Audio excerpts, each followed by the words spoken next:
I've never had a Big Mac.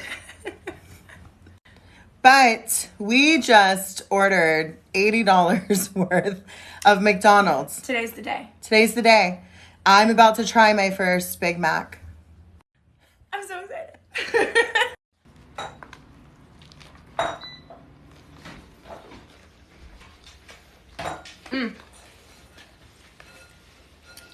Wow, that's delicious. Absolutely it is.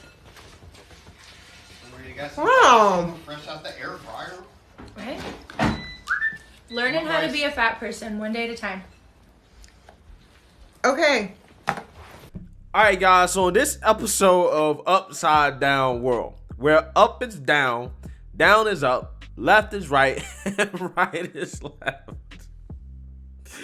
we have plus size model Tess Holiday, who went on a talk show, the Tamron Hall talk show, and claimed that her dietitian diagnosed her with anorexia. Take a look. First of all, I just want to thank you because I know that this is still ongoing for you. Since sharing your diagnosis with your fans, with the public, you have experienced a setback. What happened after you shared the news? Well, I wasn't quite expecting it to blow up in the way that it did. I wasn't expecting everyone to talk about it around the world for weeks and months even. It basically caused me to stop taking care of myself in the way that I had been, I stopped feeding myself properly. I kind of got really depressed. I just really regressed into behaviors that weren't healthy for me. And it's even hard to talk about now. I wish that I just would have waited a little bit longer because I wasn't fully prepared. And I also didn't realize when I talked about it that we don't really discuss folks that are experiencing my type of eating disorder in larger bodies, because you look at fat bodies and you just all of a sudden say, well, you're healthy and all you do is sit around and eat. But for the world to say that all I'm doing is sitting around and eat when I'm starving was horrible, because anybody, any size can starve. And we are just conditioned to not care about folks in larger bodies, to just toss us away like we don't belong, like we don't matter. And it's exhausting. Well, during the pandemic, it caused me to slow down like it did most of us. And I started really examining how I was feeding my body, or the lack thereof. And I met who I now work with, my dietitian, Anna Sweeney. I met her through a conference that we did, a virtual conference. And I reached out to her and I said, I think I need help. And when I reached out to her, I thought that I was overeating. I thought that I was binge eating.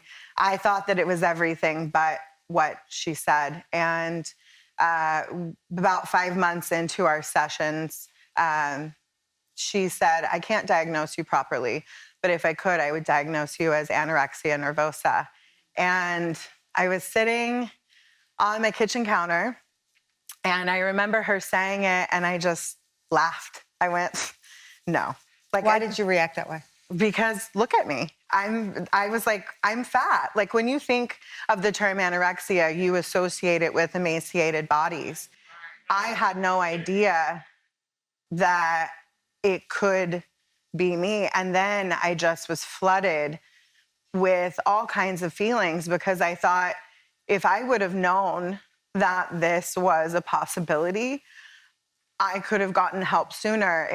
If there wasn't so much weight by a stigma in the medical industry, someone could have helped me before I got to this point.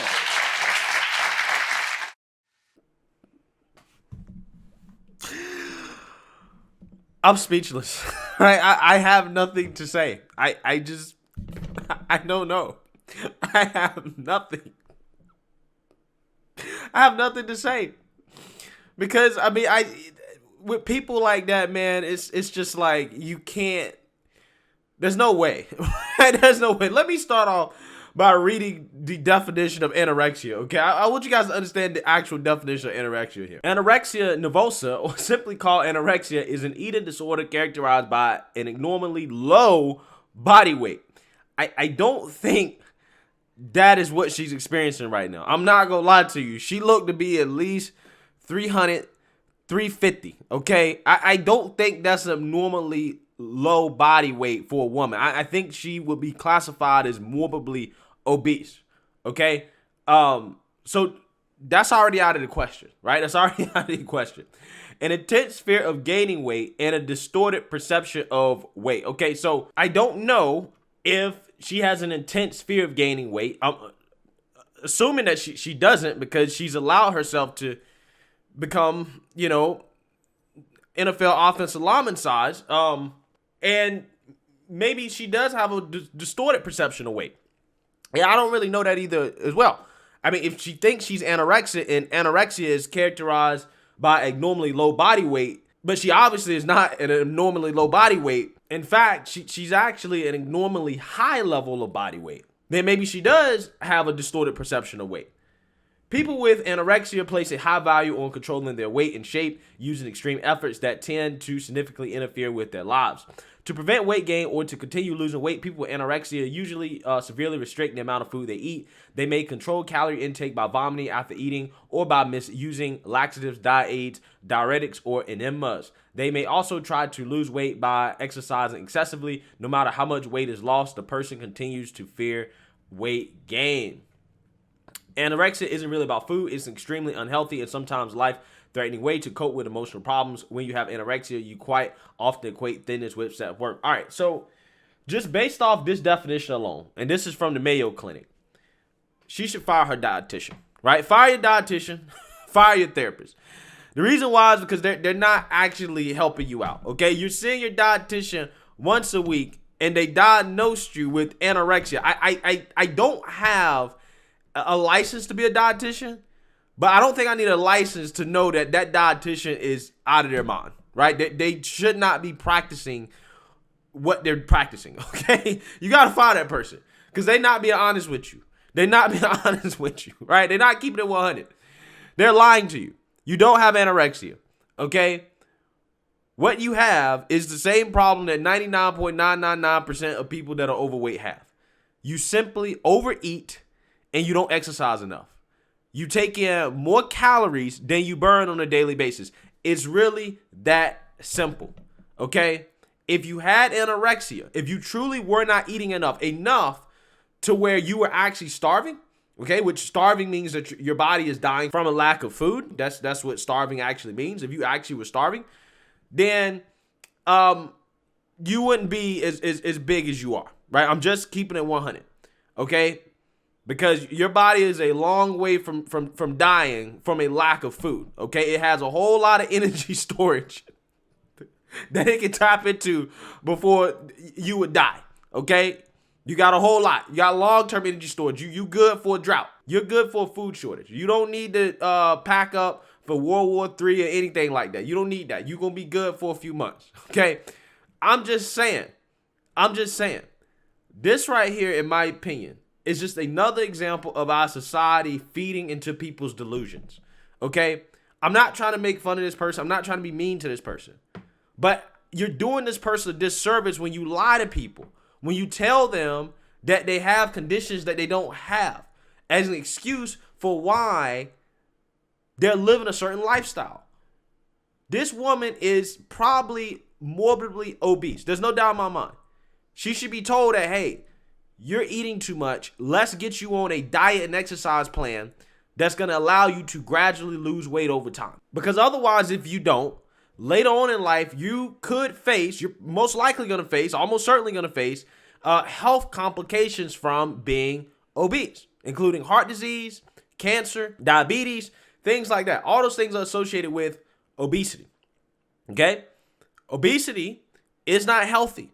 We need to stop telling people that you can be healthy at any size. It's not true. You may be healthy at any size in the moment, But the long-term ramifications of being overweight and walking around on this planet at plus size is going to negatively affect you in the long term. However, like I've been telling you guys, there's a significant portion of our society that simply don't want to take responsibility or accountability for anything. Nothing is ever their fault. You know, this woman is literally being told the exact opposite of what she's being told. She's told, no, you're not eating enough. Okay, that's what she's being told. Not that, no, you're eating too much, because the only way that you get to be that size is if you're eating too much or if you have some type of metabolic disorder. And if you have some type of metabolic disorder, then that's what she be diagnosed with, not anorexia. Anorexia is not a metabolic disorder. She's not saying that she has a metabolic disorder. Her dietitian likely hasn't told her that she has a metabolic disorder. So if that's the case, there's no excuse for being that size, and you're that size because you're simply eating too much, right? That's just what it is. And people that truly love you are going to tell you the truth. They're not going to sugarcoat it, because people that love you want to see you walk around on this planet and live a long, healthy life. That's what people who love you want to see. And because they want to see that, they're going to tell you, hey, you know what? This is a problem. You need to fix this problem. Now, it's up to her whether or not she actually wants to do that, right? It's her right if she wants to walk around here and be obese, even though it does have a strain and effect on the healthcare system, okay? That's her right. But obviously, in my opinion, her dietitian and her therapist, they don't really care about her too much, because they're not keeping it real with her about what's her problem and what's her issue, okay? So she should fire those people. Fire those people, because they're not looking out for her best interest. They don't want to see her live a long, healthy life. They don't want to see that. Because if they did, they wouldn't tell her something stupid like that she has anorexia when it is clear that she does not have anorexia. Stop feeding into the delusions. It's enough of that. When it comes to the gender stuff, when it comes to this, when it comes to that, everybody's feeding into everybody's delusions, right? Nobody wants to live in actual reality. It's a shame. It's a shame, man. Right? Let me know what you guys think. Make sure you like, comment, and subscribe. Most importantly, share a Black conservative perspective. Peace.